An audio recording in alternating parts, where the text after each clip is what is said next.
Okay, 12:30.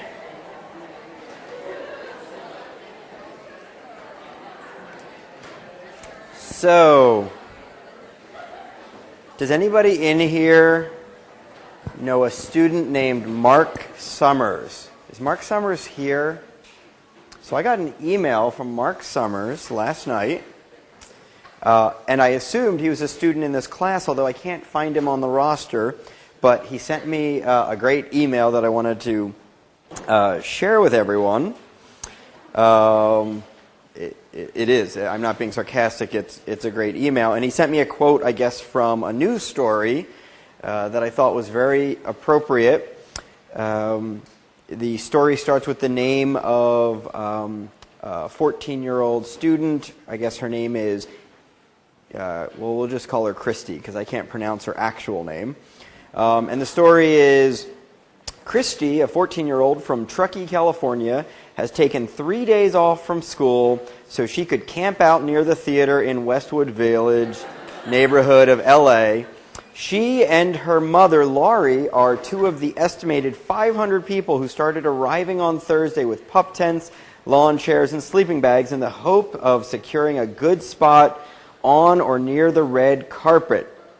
Mother Laurie said she thinks, quote, half of the teachers would be very excited if she knew what Christy was doing, end quote. And then the person who sent me the email, Mark Summers, wrote, perhaps a timely illustration of the false consensus effect. And I agree. I'm guessing half of Christy's teachers would not be impressed. Anyway, if you know Mark, tell him I said thank you. I can't find him anywhere on my computer from ever having taken this class.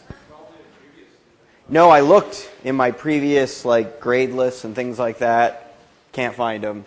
So I emailed him back and said, who are you? And nice email, but I also said, who are you? So, if I find out, I'll let you know. It's who? You're him? All right. Thank you. Why aren't you on my roster? Oh, that's not your real name. All right. I'm getting sent emails under assumed names. Well, it was still a cool email, whoever you are. I'm going to call you Batman, if that's okay. All right. Good email. All right, so when we left off last time, we were talking about cognitive dissonance. And we're going to continue talking about cognitive dissonance, but we were talking about this first very classic study in cognitive dissonance by Leon Festinger back in the 50s. And just to sort of refresh the details of this, because I want to make sure that people are clear on what happened and why it happened in this study, because it's a really important study in the history of social psychology. All subjects came in, they all did an incredibly boring task, okay? And then everyone was asked essentially to go lie to the next subject and tell them what a cool study this was. Okay? Half of the subjects were told, we're going to pay you a lot of money to go get the next subject ready, but the implication is to lie. And the other subjects were told, we're going to pay you a very small amount of money to go get the next subject ready, or in essence, to lie. Okay? After going and lying to the next subject, okay, all these folks who had done the incredibly boring task and now lied and told someone else it was an interesting task, were asked, oh, before you leave, I have one more thing I was supposed to ask you to fill out. Okay? And on this last thing that they're asked to fill out, they indicate how much they themselves really enjoyed doing the incredibly boring task. Okay? And what they found, okay, is that those who had been paid $1 to do the incredibly boring task now say that they like the task quite a bit. Those paid $20 to do those paid $1 to lie now say they really did like the task they did previously. Those paid $20 to lie, Okay? Now say, no, didn't like the task at all. Okay? And so the implication of this study is that the reason why these folks are saying, I liked that boring task, okay, is because they experience dissonance about lying to the next person. And one way to resolve that dissonance about lying is to make what would be a lie into not a lie. If I can convince myself that I actually enjoyed the task, then going and telling the next person I enjoyed the task isn't a lie. Okay? In contrast, and I'll come back to you in a second, in contrast, the person who got paid $20 can tell themselves a different story. They can say, look, I lied, but I know why I lied. I lied for a lot of money, and I'm okay with that. Yes, lies are bad, but not all lies are created equally. This lie isn't that harmful, and I got paid a boatload of money. Okay, I'm going to go rent a limo now. Okay? So these folks have sufficient justification for what they did. These folks do not have sufficient justification for what they did. Now, why did these folks actually agree to go tell the next person that the experiment was fun? Why did they agree to that in the first place? Okay? These subjects believe that they freely chose to go and do this. Okay? But we know by this point in social psychology that the real reason people are willing to do something that they don't really like the idea of doing for a very small amount of money is because of obedience to authority. Okay? So the real reason everyone says, yeah, I'll go lie to the next person is because obedience to authority is at work. But situational pressures are often invisible. Okay? And so as a result, when this person thinks about why did I go lie to that next person, they can't say to themselves, or they don't say to themselves, I know why I lied to that next person because there was an authority figure, and I tend to do what authority figures ask me to do. That's the real reason. That's actually a sufficient justification, but they're not aware of it because these things happen outside of awareness. So instead, they have to say, well, I guess I freely chose to do it. Why would I have freely chosen to have done that?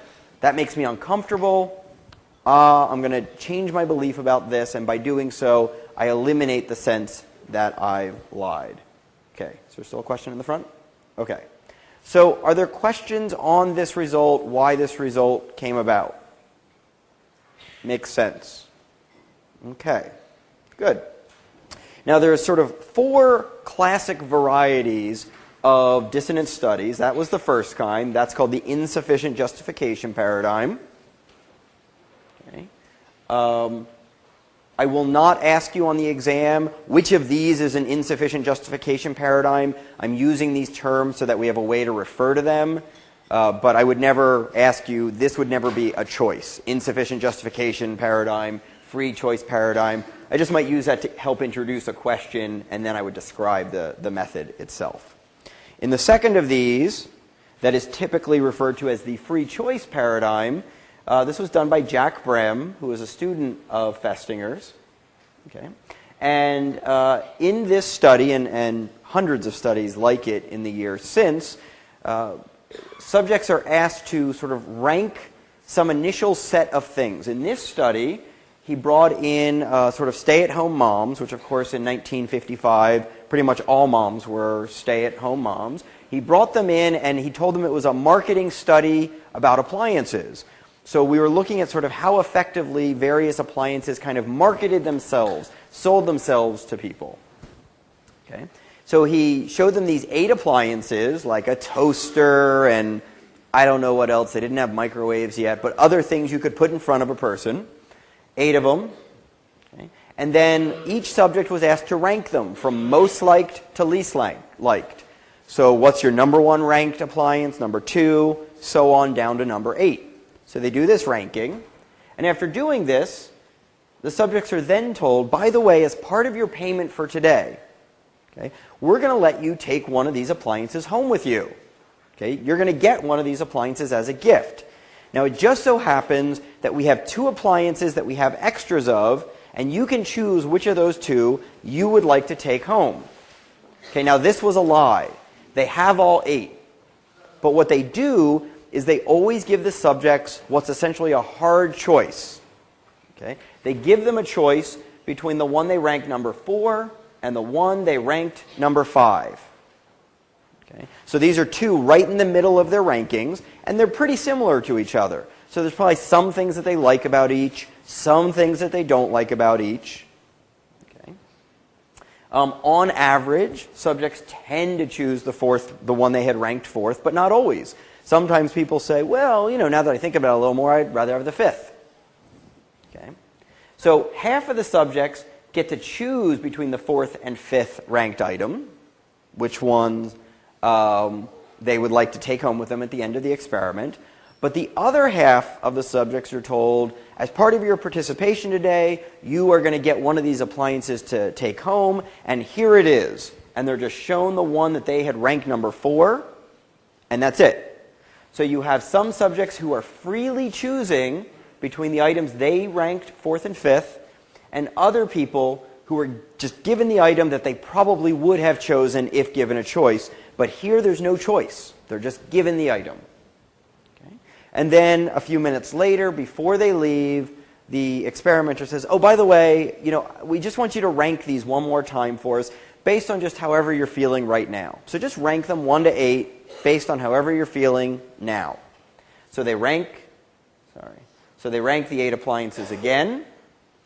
And what the experimenter is interested in is how their rankings change from the first ranking to the second ranking as a function of whether or not they were choosing an item to take home or simply given an item to take home. Now, in the absence of something like cognitive dissonance theory, you'd say, who cares? What's the difference? It doesn't really matter. Right? Why should there be anything moving around? But from the perspective of cognitive dissonance theory, we can say, oh, this, choosing between number 4 and number 5, which are pretty evenly matched, that creates conflict for a person. Because on the one hand, if they accept this 4th ranked item, they're rejecting something else they liked almost as much. So that's kind of a dissonant thing to do. But also in accepting the 4th ranked item, they're accepting an item that probably has flaws that are almost just as great as whatever flaws were in number 5. So there's kind of a conflict between accepting something you don't love and rejecting something you don't hate. Okay, it's a hard choice. Their theory is that if you were choosing between the one you ranked number 1 and number 8, there would be no effects on your rankings initially and your subsequent rankings. But if there's a conflict-laden choice, like here, there should be attitude change. But again, not if you were simply given item number 4. Okay, because there's no dissonant cognitions here.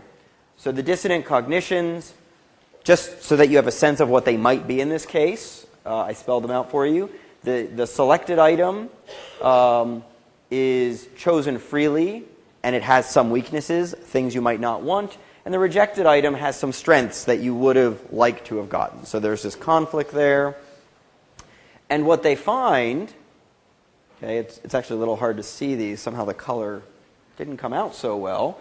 But what you see is, what's on here is the change in liking from the first ranking to the last ranking, or the change in the rankings going up or down.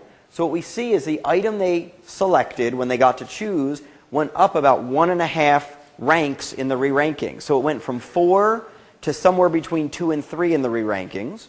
And the one they rejected went from 5 down to somewhere between 6th and 7th. Okay, so what they've essentially done is they've taken the two items that were hard for them to choose between, and they've spread the difference between them in their revised rankings of those items. Okay, so now, psychologically, they're treating these items as much more different from each other than they did in the initial rankings. Okay? In contrast, when there was no choice, when they were simply given the 4th ranked item, there's no changes. There's no changes in their re-rankings. So it's not like 4th ranked items always go up and 5th ranked items always go down. It only seems to happen to these items where there was a conflict over what to choose.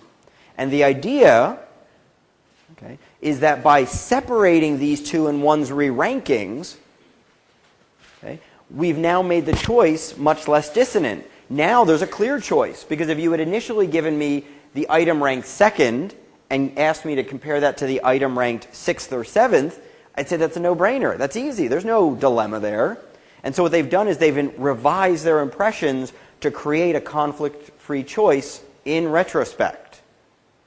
Okay? So remember, one of the hypotheses, hypothesis 5, has as one of the two parts that we're motivated to be consistent. Okay? And it's easier to feel consistent about the choice you've made when you've made an easy choice between the 2nd rank and 6th ranked items. But in order to do that, what our brain does is goes and switches our memory for what we thought all along. So internally, this makes us feel consistent.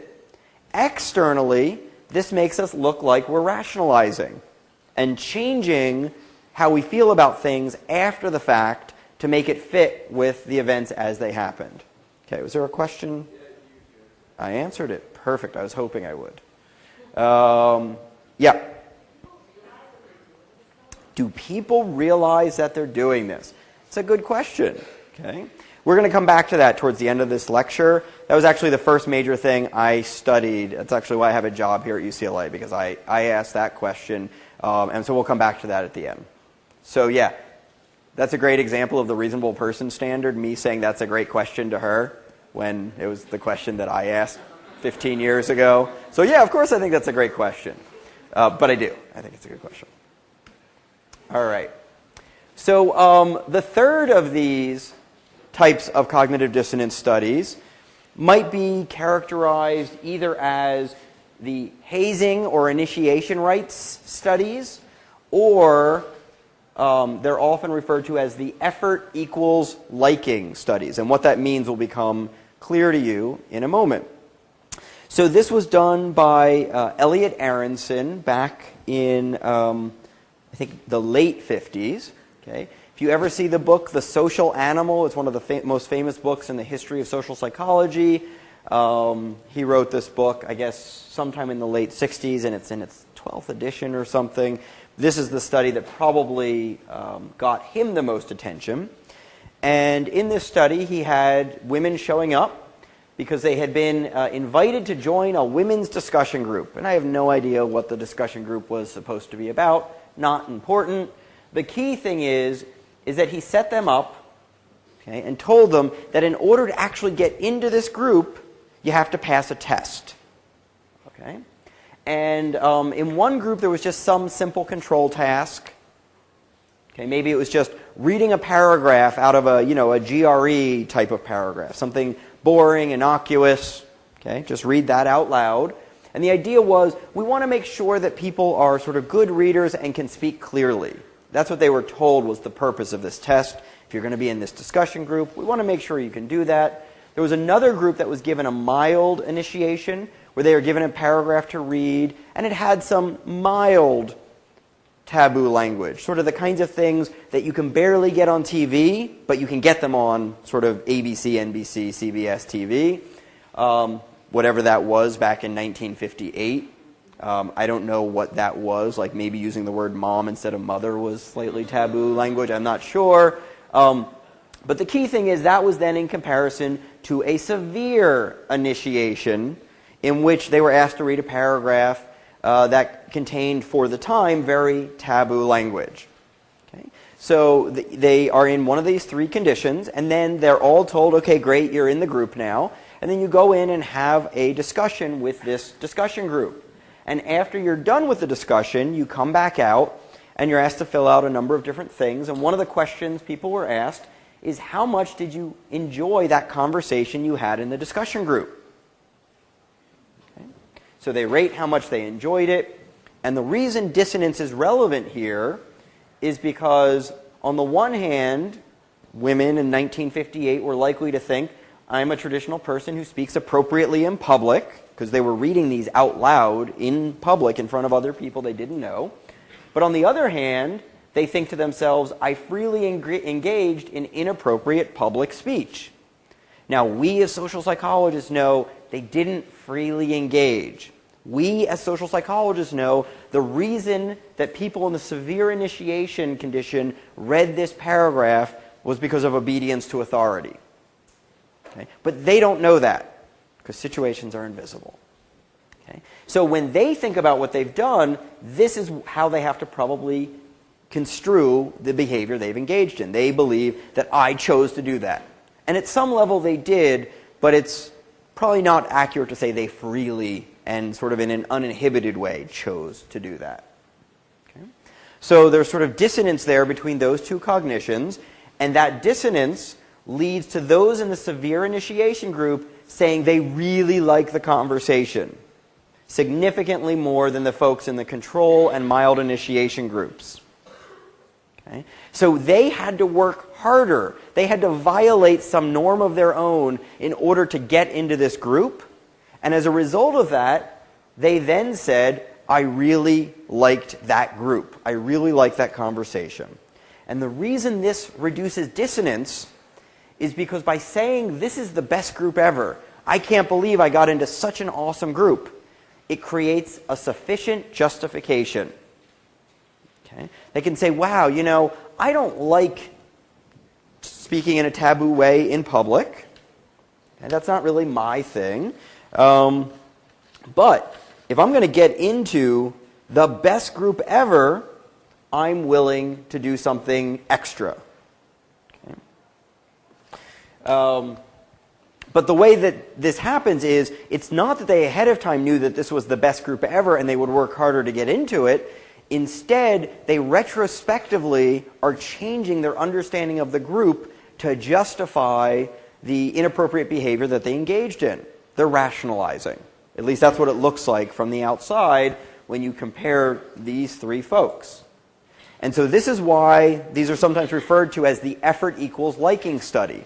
If I have to work harder to get into a group, or to, get anything, to get a book, to get into a class, whatever it is, if I have to work harder, part of the way my mind justifies that additional effort that I put in is by essentially coding that thing that I then did as better. The more effort I apply to get into a group or to get something, the more dissonance is going to lead me to think, wow, that was a really good thing to get into. How long does that effect last? Like if they had further discussions, would it still be active? That's a good question on multiple levels.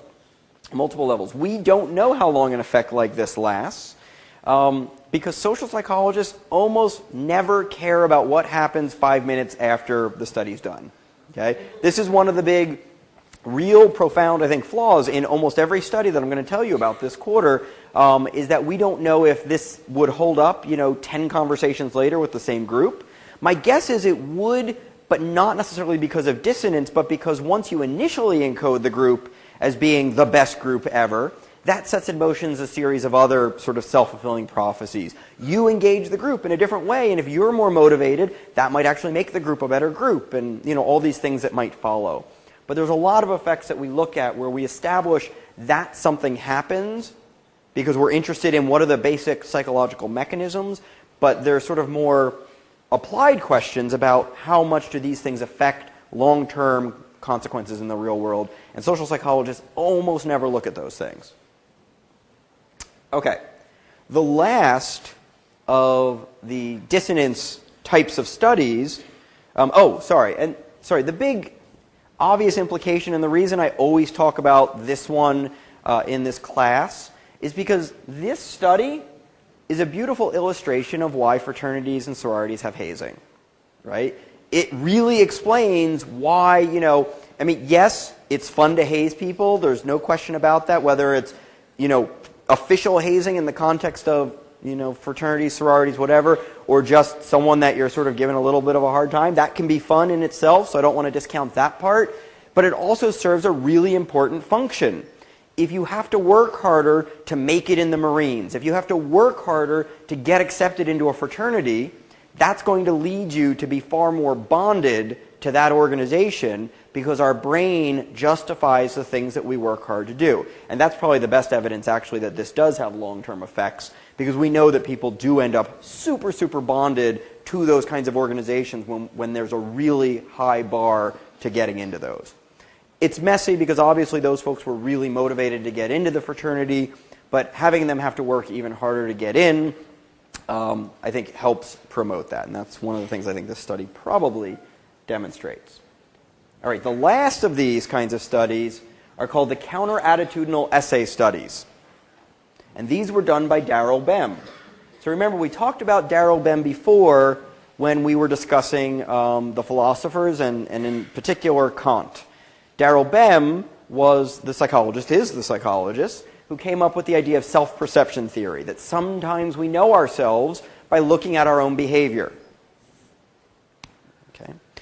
Here, he's focusing on dissonance, and he does something a little bit like the free choice studies with the ranked 8 items.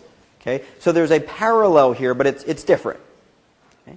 But he measures attitudes towards some topic at the beginning and at the end of a study. Okay?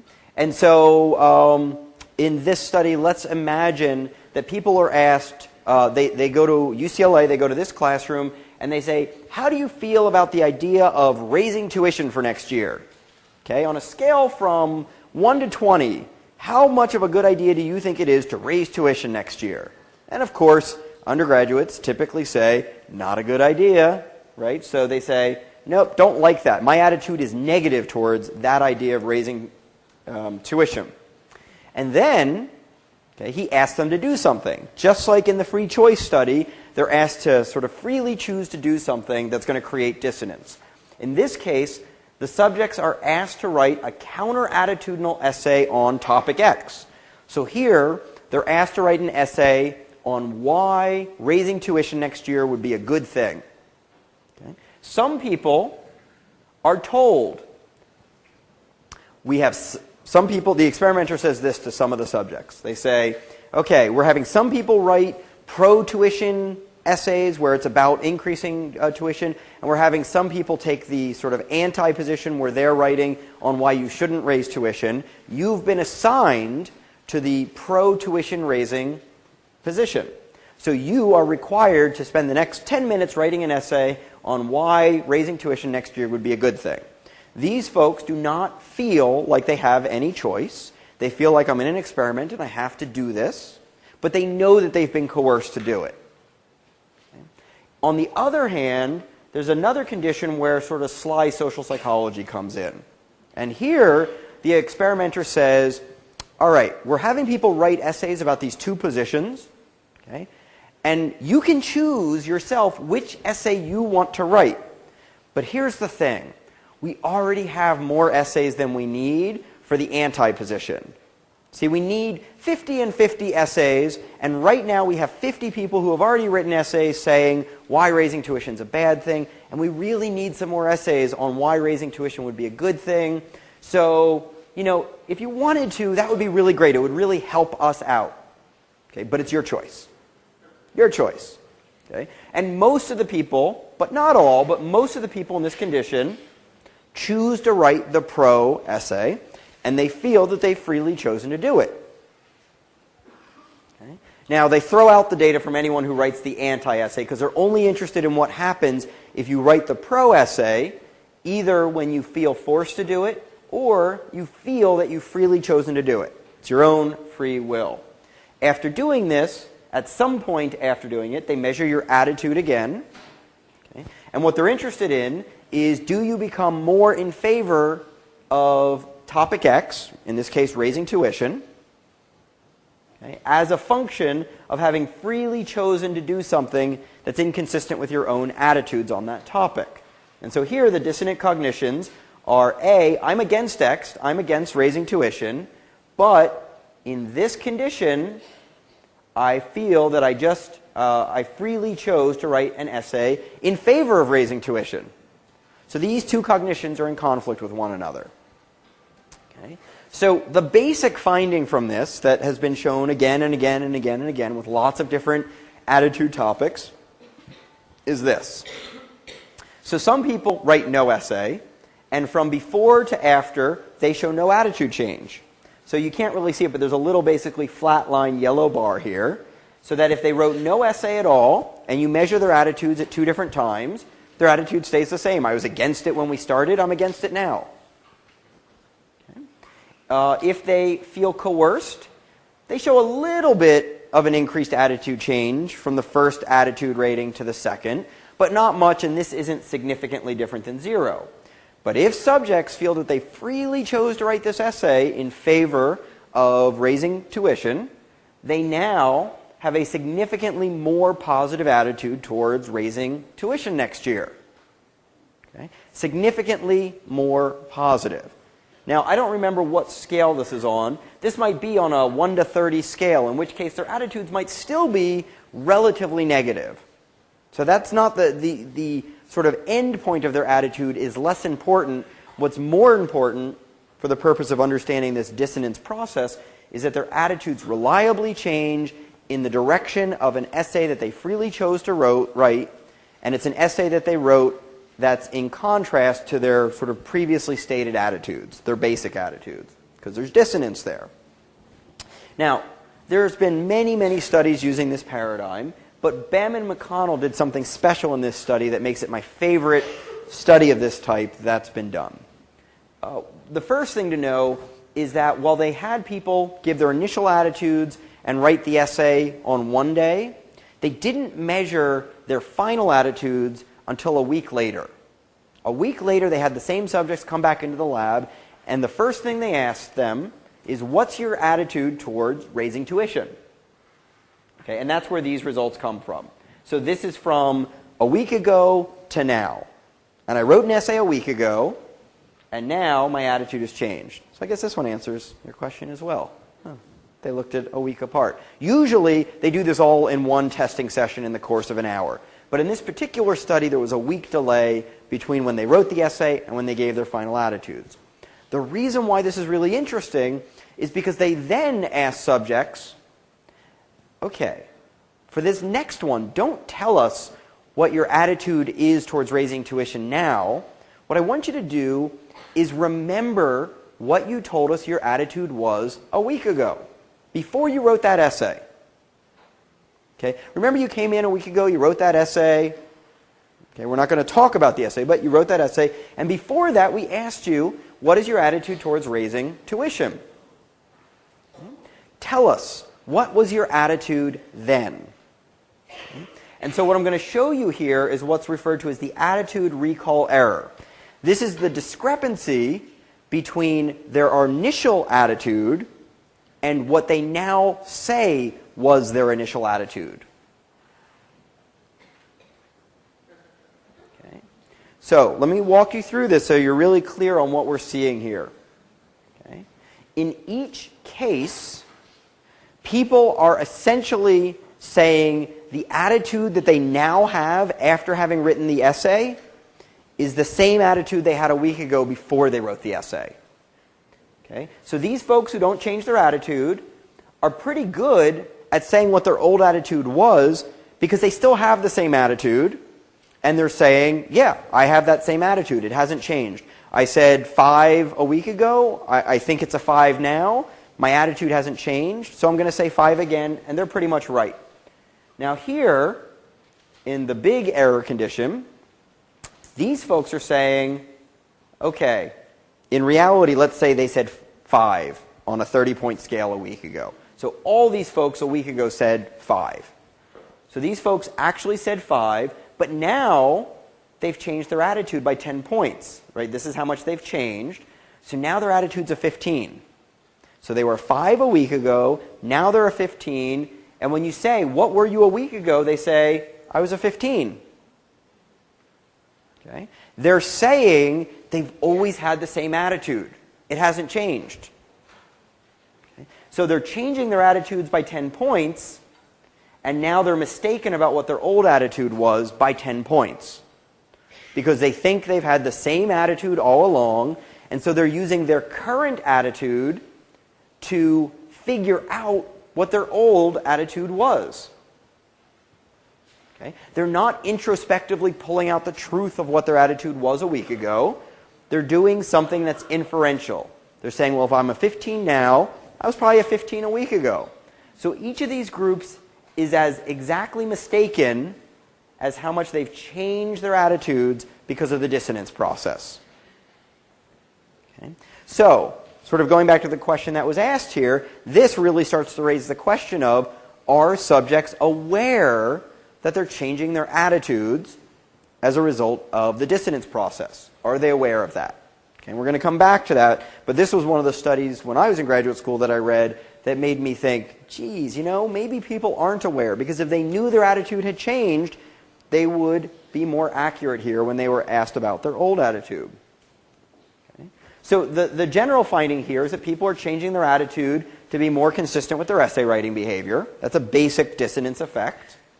They don't seem to realize they've changed their attitudes, and as a function, they misremember the original attitude to be consistent with the current attitude.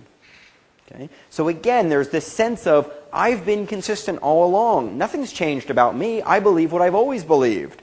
But from the outside, we know that they've changed. But from the inside, it's not clear that they know they've changed. Okay? So one of the things this tells us, potentially, is that our attitudes aren't stored with sort of tags or ways of remembering them that remind us when we form those attitudes and how they've changed over time. Okay? We misremember lots of things in terms of how we used to be compared to now, and when we misremember them, we typically misremember them in ways that serve our current motivational goals. Okay? So in the dissonance study, people are misremembering their old attitude as being consistent with their current attitude, which makes them feel consistent. But there's other times where we actually exaggerate the difference between what we remember sort of being originally where we are now. So let me give you an example. There was a study done, and most of these studies were done by Michael Ross. He's the guy who's not the brother of Lee Ross that we mentioned, I think, in the last class. And he does all this work on autobiographical errors. And so he does these studies where he'll get someone's SAT scores. So let's say you take the SATs or the GREs and you don't do as well as you wanted to, and now you're going to go to the Princeton Review class. So you go spend months doing the Princeton Review class, it's grueling, and then you take the SATs or GREs or whatever it is again. And what he asks people is, okay, so what'd you get on your final SATs? And also, what do you remember having gotten on your initial SATs? And what he finds is that people who have gone through things like the Princeton Review say that their initial SAT scores were lower than they really were. They misremember them as being worse because then it makes them feel like the benefit they got from Princeton Review was better. By misremembering my initial scores being worse, I feel like I've improved more. And people do things like this all the time. When it's a domain where we want to feel that we've improved, we misremember our earlier mark as having been worse than it is. Whether it's SATs or weight when you're trying to go on a diet, people misremember their weight as having been higher than it really was when they've been on a diet, so that they can now say, I've lost more weight. Okay, so this is a common phenomenon. And part of this is that we don't have real good memory for these things in the first place. These things aren't typically things that we track really closely, and attitudes are really strong candidates for this kind of slipperiness, this ambiguity in terms of when they formed. So, most people, if you ask them when they're 40, what's your political orientation? How strongly are you liberal, conservative, Democrat, Republican? Most people can tell you. And then you ask them, so what were you 10 years ago, 20 years ago, and so on. And what most people do is they'll say, well, I was roughly what I am now, right? I don't think I've changed. But it turns out there's lots of people who change between their 20s and 40s. A surprising amount do change, but those folks tend to overestimate the extent to which they've always held the same attitude. Because our memory doesn't seem to tag when we get an attitude. We only seem to keep track of our current attitude, and then we apply a theory to figure out, well, what was my old attitude? Probably the same as what it is now. Unless, of course, you have some major conversion event, right? So you were like a serious Democrat, and then something happens that makes you lose faith, and you become a serious Republican. Now, you're likely to overestimate how liberal you used to be, okay? Because you have this theory of, I had a big switch, and that is consistent with a really big change in attitudes, and so you overestimate. Okay. Now, let's go back to dissonance. How does dissonance reduction, or the attitude change that we ultimately see happening, how does it happen? Okay, at a very simple level, we know the events are supposed to occur as follows. You have some initial attitude or belief. I think raising tuition is a bad idea. You then have some counter-attitudinal event. You write an essay about why raising tuition's a good idea. Okay. This creates some kind of experience of dissonance, that yucky feeling in your gut that makes you uncomfortable. And somehow, in this magic box, when dissonance occurs, this leads to something like a revised attitude in most cases. Now I find myself thinking, I can see why raising tuition wouldn't be the worst thing in the world. It provides more services. It allows blah, blah, blah, blah, blah. Now, what we want to do is understand what's going on in this magic red box here. And Festinger and others who followed him said it was something like this. Okay? You've got the conflict between your counter-attitudinal event and your initial attitude. I wrote the counter-attitudinal essay, but I had the other attitude initially. And having this conflict literally causes physiological arousal. It turns on your autonomic nervous system. Okay? When we're distressed, when we are stressed, when we are threatened, this turns on the autonomic nervous system, makes us feel uncomfortable. Okay? So we have physiological arousal, which is then thought to lead to a conscious awareness of that discomfort. Okay, so we become aware that we're sort of sweating and physiologically aroused, which is kind of an aversive experience to have. Okay. And there is data to support that. If you give someone a shot of adrenaline and don't tell them that they're getting it, it makes them uncomfortable. It does. And then, this is a key thing, once you become aware that you're physiologically, uncomfortable, you've got to make an attribution for why you're feeling this discomfort, and you need to attribute that back to this conflict. So you've got this cognitive conflict that causes arousal, you become aware of that negative feeling, and then you say, well, why am I feeling this way? I know why I'm feeling this way. It's because I just did something that conflicts with my general beliefs, and then you engage in a process of changing your attitude in order to make everything consistent again. If I change my attitude, now I feel more consistent about the counter-attitudinal behavior I engaged in. Yeah?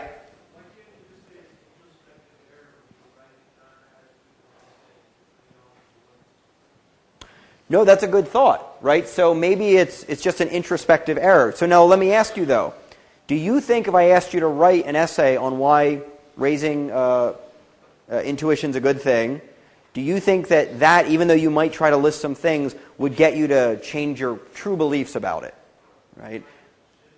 A little bit, maybe. But I think for a lot of these things, most people from the outside, and this has been done, when they're asked, imagine you went through this study, how much would your attitudes change? Most people say, not at all. I know what I believe. I can write an essay, but I'm faking it. It's acting. It's not real. So most people say this would not change my attitudes. Also, if it was just an introspective error, people might be more able to remember that they used to have a different attitude. They might say, yeah, I've come to see the light a little bit, but I remember that I used to not be able to see the light. Okay? And they don't seem to be doing that either. These folks don't seem to recognize that their attitude has changed. Yeah? Does the attitude change what? I can't hear the very end. Go either way. So the attitude change in these studies always goes in the direction of the sort of counter-attitudinal behavior that you engaged in. So that's the way it goes. Now, if you had someone that was really, really in favor of raising tuition, and you had them write an anti-raising tuition essay, you could get the attitude to go in the other direction. But it's always going to be shifting away from their initial attitude towards the counter-attitudinal behavior that they engaged in. Okay. So this is kind of the official model of what happens during dissonance. And so I want to show you a couple studies that relate to this model. The first of these has to do with this clever insight that Mark Zanna and his advisor Joel Cooper had in the 70s, where they said, okay, if this is true, What if you mistakenly attribute the physiological arousal to something other than this discrepancy? See, this model says when you feel the negative arousal, you've got to think, I know where that's coming from. It's coming from the fact that I just did something that goes against my own beliefs and values. And that makes me uncomfortable. That's why I'm feeling this way. But what if you were tricked into thinking that something else caused that physiological arousal? Would that prevent you from changing your attitudes? So they did a clever study involving placebos, placebo pills. So what is a placebo pill? A placebo pill is typically a pill that's nothing but a little sugar pill that a doctor or someone else tells you has some particular effect on you. So if I give you a pill and say, this pill is going to make it so that you don't feel pain from your headache, and you take it and you believe that it's it's an Advil, but it isn't really, to the extent that you have less of a headache because of that pill, that's a placebo effect. There was no active pharmacological agent in the pill, yet we reliably see symptom reductions associated with what the doctor tells you the pill's going to do. So that's just background on what placebo pills do. In this particular study, people, before they went through the, I think, counterattitudinal essay type of study, they were either given no pill, so they went through the same study, that I just described to you, pretty much, or they were given a pill called an arousal pill. Okay? And they were told, this pill will make you feel physiologically aroused. Okay? So you can think of this as the Red Bull pill. Okay? This is the Red Bull pill. Okay? So 1/3 of people get no pill. 1/3 of people get a pill that they're told will make them physiologically aroused, but it's a placebo. This pill is exactly the same as this pill. Or, this pill is exactly the same as getting nothing. There's nothing in that pill that actually makes people aroused. And then in a third condition, they were told they were given a pill that was called relaxatin. Okay? And the idea is, this pill will make you feel relaxed. Okay? Yeah, it's a chill pill. So one pill is going to make you aroused, one pill will make you relaxed, and the other group has no pill. In all cases, nobody's actually taking a pill that changes their arousal level. But what's changing is their belief about what they're ingesting, what state they're likely to be in a few minutes. They then go through the counterattitudinal essay writing paradigm. And let's see what happens here. So if you get no pill, you get the same effects as in the BEM study I just showed you. People who freely chose to write the counterattitudinal essay show significantly more attitude change than folks who knew they were coerced. Okay, so this is the standard counterattitudinal essay effect. Okay. But then we have the folks who took the relaxatin. So these folks believe that they're going to be in a very relaxed state, low arousal. They go through the dissonance paradigm, and now they find themselves in a high arousal state because dissonance causes arousal. When you have conflicting cognitions, that causes an aroused state. Okay? And to these folks, in some ways feels even more aroused. Why? Because they're essentially doing a comparison. They're saying, how aroused am I right now compared to how aroused I should be? See, these folks are saying, I'm pretty aroused, and that's compared to a neutral baseline. These folks are saying, I'm pretty aroused, but I should be below my normal baseline right now because they gave me a pill to calm me down. So these folks feel even more aroused than they would, or they think they're more aroused than they should be relative to these folks. And as a result, they show even more attitude change. Okay? These folks feel like they have an even bigger physiological conflict going on with them, and so they're more motivated to change their attitude to a greater degree. Okay? Now the last condition. These are the folks who got the arousal pill. Okay? The folks who got the arousal pill are told, you're going to feel aroused in 20 minutes. So, when they go through the dissonance paradigm, and they have the conflict, where I've freely chosen to write an essay that conflicts with my basic attitudes and beliefs about raising tuition, when they get to the point where they recognize that they're aroused, they have an explanation for that arousal that doesn't have anything to do with dissonance. They say, oh, I just took a pill that made me aroused. And because they can attribute their arousal to the pill rather than to the discrepancy, they show no attitude change. Okay? So these folks who have another explanation for their high level of current arousal, the pill they believed was going to cause them to be aroused, these folks do not show the same attitude change that everybody else does. Okay? Yeah? So for the relaxing, it was the counterintuitive concept that triggered it, which caused all the... So in both of these groups, the no pill and the relaxating group, they believe the reason they're feeling aroused right now is because they did something dissonant. They wrote a counterattitudinal essay. But these folks think, not only am I aroused right now, but I'm way more aroused than I should be because I should be below baseline in terms of arousal. So for them, it's kind of like they think the conflict is even bigger, which warrants an even bigger attitude change in order to kind of cope with the negative physiological state. Okay? Any other questions on this study? I know it's sometimes a complex study to understand because there's kind of placebo stuff and other stuff mixed in here. Okay. So, this is a description that I've just gone over a couple times. If given a pill that you believe will relax you, then dissonance-induced arousal is surprising and is experienced as more intense, leading to greater dissonance reduction. And then this one explains the arousal pill condition. So, okay, now I want to come back sort of formally to this question. Is cognitive dissonance always a conscious process? Okay. When we rationalize, do we know that we're doing it? When we change our attitudes in these ways, do we recognize that our attitudes are changing? Okay. I think we already have a hint from the Darrell Bem study that we don't, at least sometimes. And if we don't, this might contribute to us not knowing ourselves as well as we think, because we think our attitudes are more constant than they are, or at least some of our attitudes are more constant than they are. Okay?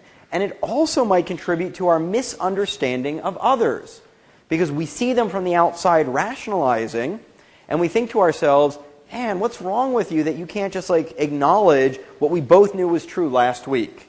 I'm sorry that girl wouldn't go out with you, but we both know a week ago you were crazy about her, and you can't say now that you weren't that into her ever, because we both know you were. Well, maybe the person who changed their attitude doesn't know that they used to feel differently. Maybe some of the time these things change, and as they change, it's a little bit like that clip from Dark City, where something changes in your mind, and you have no memory that things were ever different. And so you go on thinking this is what I always believed, and it's not an inauthentic process, at least from the inside. Okay. On the other hand, Festinger and others said various things about dissonance that make us think that they really believe this was a conscious process. So Festinger wrote, dissonance reduction does indeed require that time be spent in thinking about the characteristics of the alternative, and there's various other quotes from folks then and more recently talking about sort of the conscious way we think about what happened to us, why we're feeling aroused, okay, and going through the process of effortfully changing our attitudes. So let's look at where conscious processes might be at work. Remember, these are three of the steps that are involved in the mechanism of dissonance reduction as described by Festinger. So you get the discomfort physiologically, you become aware of the discomfort, you attribute that discomfort to the conflict, and then you change your attitude. And so awareness of the discomfort naturally involves awareness. That's a conscious process. Attributing the conflict that you're feeling, the distress that you're feeling, to the counterattitudinal behavior, okay, should involve explicit conscious memory for the fact that you just wrote a counterattitudinal essay. Okay? And then if the attitude change itself is an effortful process, that should involve thinking, reflective, conscious processes. So the sort of first study that I did that actually got any attention long ago had to do with this issue of explicit conscious memory and what happens to this process if you can't remember Now that should say discrepant, but instead it says discrepanct, which is not a word as far as I know. But I wrote it, so there it is. So what if you can't remember that you just did something counter-attitudinal, that you wrote this essay that went against? Okay, well, of course, all of you, if I had you write an essay 10 minutes ago about why raising tuition is good, you'd remember that, no problem. Okay? But amnesics don't. Okay, so amnesics are folks who have trouble forming new memories. So I've told you about them before, and you've heard about them in different contexts. So you can go in and you can, meet an amnesic, talk to them for a half an hour, have a pretty normal conversation with them, walk out of the room, come back in 5 minutes later, and they'll treat you as if they've never met you before. Okay? Because they can't lay down new memories explicitly, new explicit memories, where they can consciously say, I remembered what happened 5 minutes ago, 10 minutes ago, yesterday. So they have a major problem with explicit memory. So we ran a free choice study, the kind with the 8 appliances, although we didn't use appliances in ours. Okay. And I'm not going to go into the details of exactly how we did the study, but the critical thing is that we compared how amnesics and non-amnesic healthy controls showed attitude change in this kind of dissonance paradigm. So, not surprisingly, when you run the healthy controls, they show that the items that they selected go up in the re-rankings compared to the initial rankings, and the items that they rejected went down in the re-rankings compared to the initial rankings. Okay? And this is the standard attitude change effect you get in the free choice paradigm, right? It's just like the Brehm study. Okay?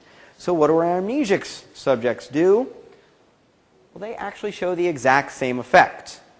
Okay? So the amnesic subjects say now that they like the thing that they selected, they don't like the thing that they rejected, more so than in their initial rankings, except our amnesics cannot remember that they ever selected between these items and these items.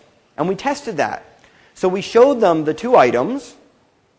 Okay, in our case, it was actually 4 items. It's a little complicated. That's not what's important here. But we showed them the items that they were selecting among after they made these re-rankings, and they were at chance for saying which one they had chosen. Okay? They couldn't tell us which one they had chosen previously. They couldn't even tell us which 2 items out of the whole set of items they had been asked to make a choice between. So they have no memory for having chosen item number 4 over item number 5, and yet they now show the same attitude change process. Okay? So this suggests that it is very unlikely that in all cases of dissonance, people are actually consciously remembering the thing they did that's counter-attitudinal. They're not consciously remembering the conflict. Something is happening that doesn't involve that kind of conscious memory. Okay? And I'm not going to go into all the details of what probably is happening.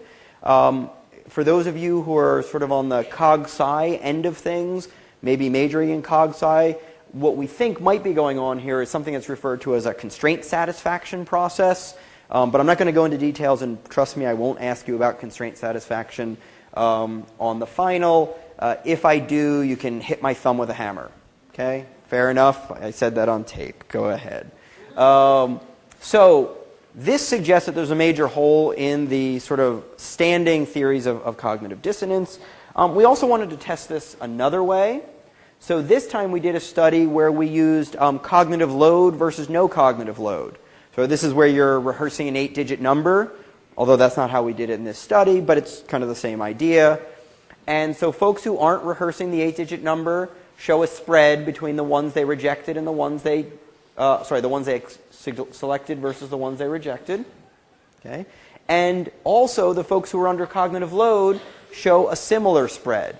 Now, this one seems to be a little bit more about the selection side, and this one a little bit more about the rejection side. But when you replicate this, that goes away. The key thing is that the new difference between these two of 1.15 is pretty close to the difference here of 1.25. So these folks are under cognitive load the whole time, and the likelihood that they could be thinking about their physiological arousal and then thinking about, well, why am I feeling this way? I know I'm feeling this way because of the counter-attitudinal essay I wrote. I better spend some time changing my attitude. They're not going to be able to do this because they're busy rehearsing other information that prevents them from engaging in that kind of reflective conscious thinking about their attitudes. Okay? So that addresses this issue of thinking. And then Laura Egan and some other folks at Yale did some other studies, actually explicitly building on this study that we had done, where they looked at some other folks that probably couldn't engage in a lot of conscious reflective thinking. They looked at little kids, 3-year-olds, and monkeys. Okay? And I'm not going to explain the whole study to you because it's a slightly different paradigm and it gets a little complicated. The thing to take away from this is that monkeys show the same dissonance effects adults do, and little 3-year-olds show the same dissonance effects that adults do. So these folks are probably not consciously, reflectively engaging in these rationalization processes. All of these studies together suggest that these things are happening relatively automatically, without awareness.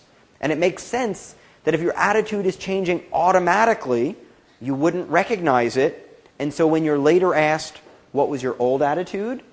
You'd say, well, it's the same as the attitude I have now, because I have no awareness that my attitude ever changed, because it changed automatically. Okay? Is this set of studies clear? So from this one, can you say that like cognitive dissonance isn't something you learn? So the question was, is this something you learn or is it innate? It's not about innate or learned. It's about sort of the way the mechanisms of the mind work when we're in a situation that produces kind of a conflict between two cognitions. The key distinction here is whether it's an automatic, perhaps stream of consciousness process, or whether it's a reflective conscious process that requires explicit thought and mental effort. And what I want to tell you is that these studies do not establish that dissonance is always automatic, but it establishes at least that it is sometimes automatic, and that's not something the original theories took into account. We haven't proved that every time someone ever rationalizes, it's an automatic process. I'm sure there are times when people rationalize and it's not an automatic process at all. But at least in a number of situations, it appears that it may be an automatic process, which changes the way we look at the people that we see rationalizing.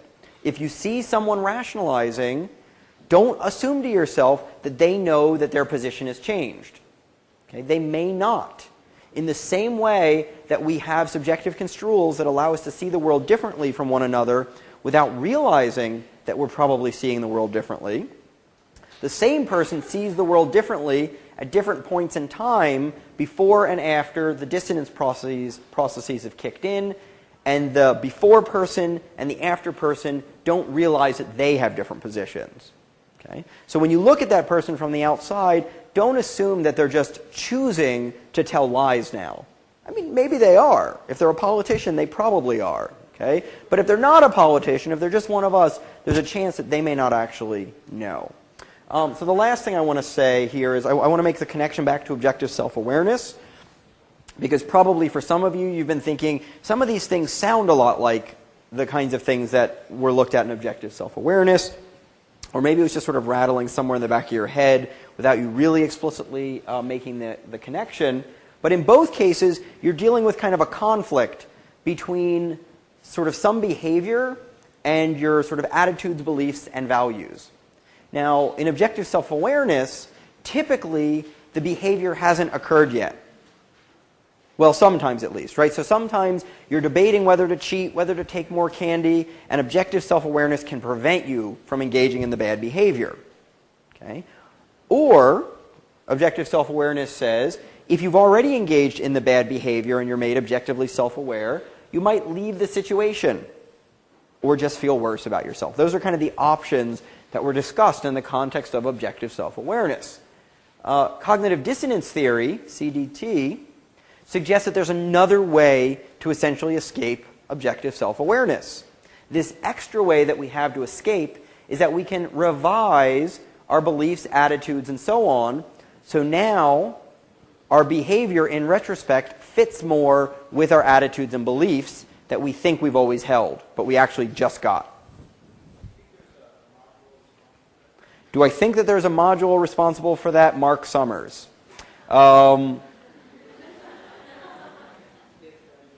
If that is your fake name, that's right.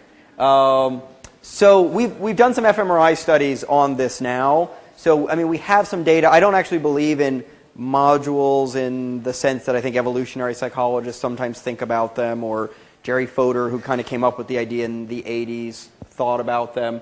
But I do think that there's specific mechanisms in the brain that are associated with this.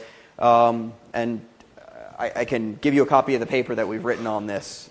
If you email, I can send you that. We have the paper under review right now. Okay. I've also told you about this already, so I'm going to skip over that. And now we're going to move on, okay, to our next lecture. We are done rationalizing. Okay. We're going to start with a couple of video clips. And hopefully, for one of them, be able to get some sound going. So,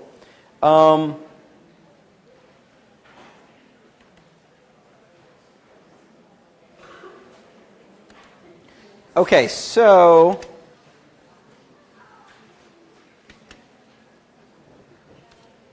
what I want you to do here,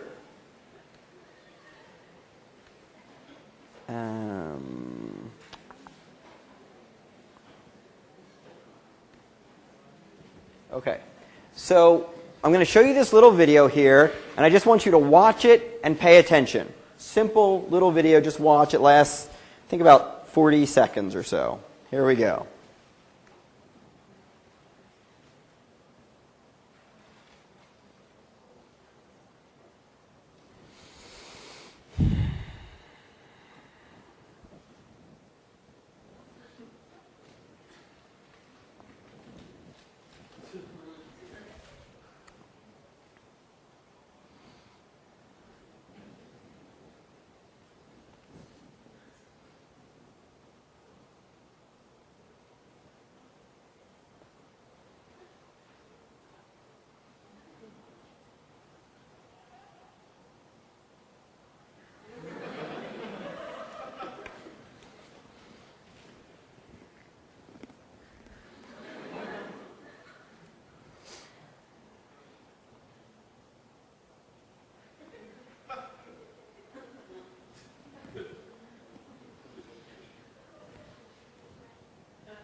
Okay, so somebody raise your hand and tell me what you saw. Very simple.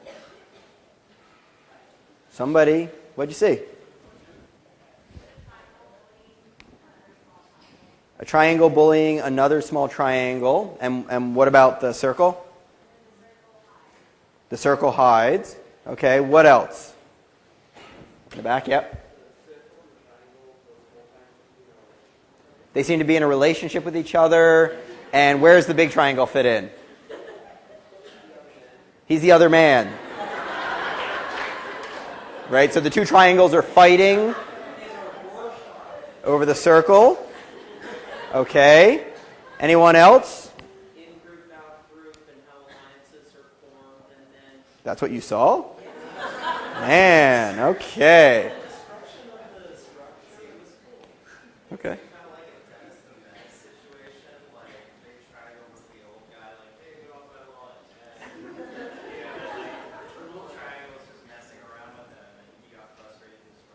So Dennis the Menace situation, the big triangle was the old guy who says, "Get off my lawn." I like that.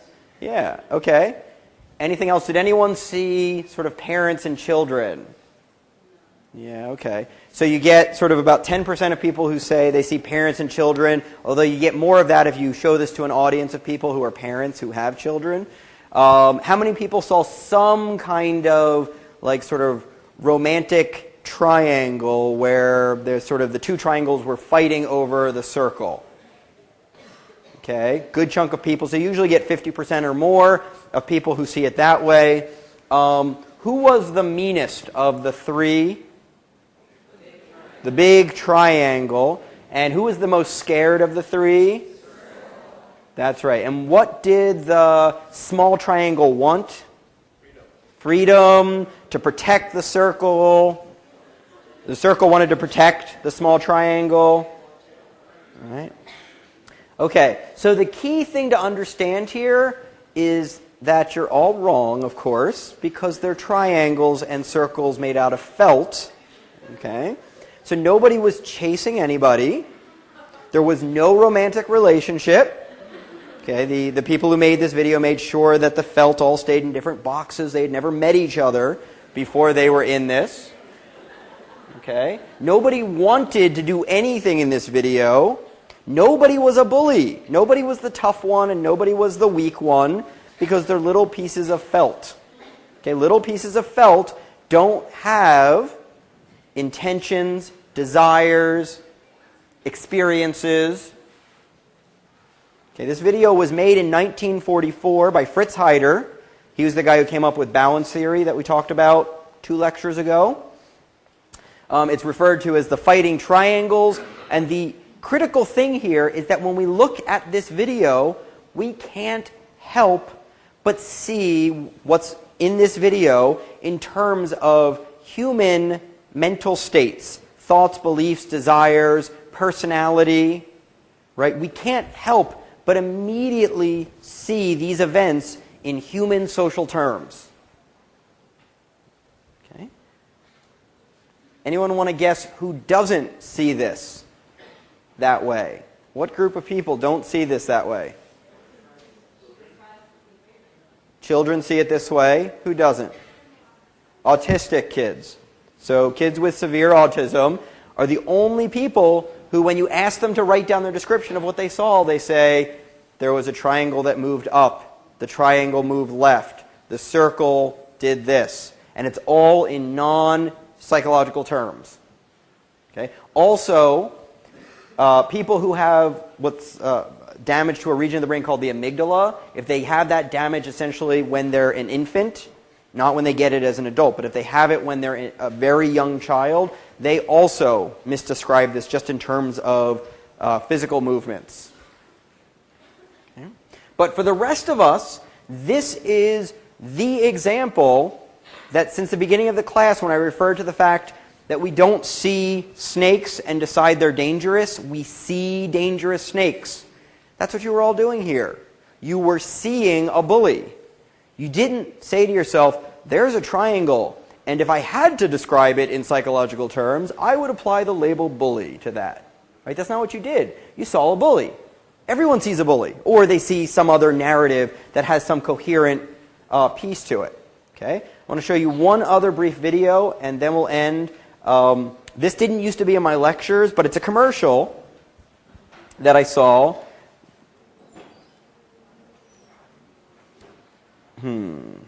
Got to get the sound up here. All right, I'm going to have to do this manually, but it's worth waiting to see this.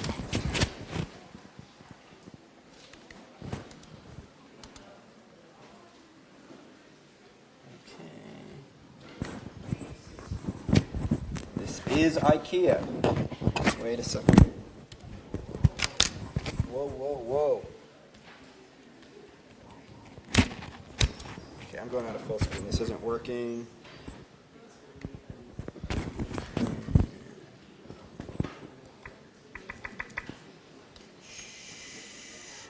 Okay.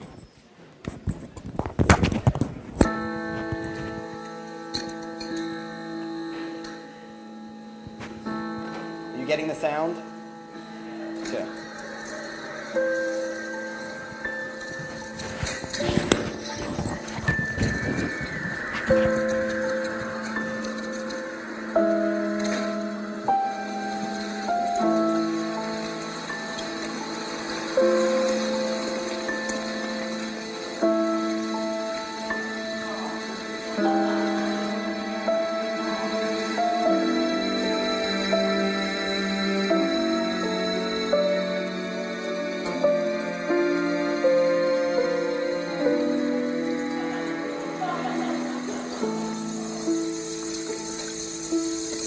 Many of you feel bad for this lamb. That is because you're crazy. It has no feelings, and the new one is much better.